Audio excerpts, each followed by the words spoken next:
Cette observation prémonitoire est signée d'Hélène Carrère d'Ancos en 1992.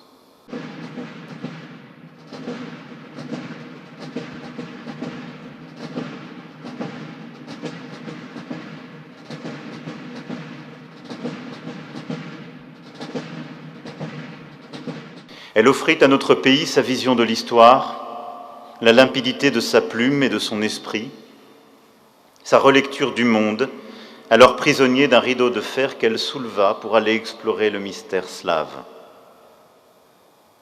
Elle élargit nos horizons, dessilla nos yeux, pressentit l'avenir même, car elle discerna très tôt que le géant soviétique avait des pieds d'argile et que ses contradictions internes, l'oppression d'un mensonge érigé en système, sa dépendance à un seul homme, l'échec de sa modernisation économique, les lignes de faille entre les nations qui le composaient annonçaient inéluctablement l'éclatement de l'Empire.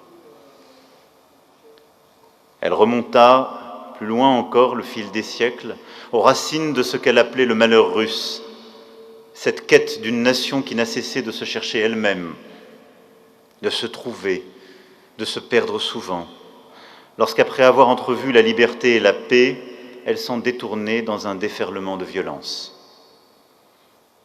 Elle attira l'attention sur ces peuples pris sous l'étau soviétique qui s'éveillaient du grand sommeil de la guerre froide, avec parfois des aspirations au grand large. Tandis que la Russie a les yeux tournés vers l'Ukraine, celle-ci regarde avec obstination vers l'Europe occidentale. Cette observation prémonitoire est signée d'Hélène Carrère d'Ancos en 1992.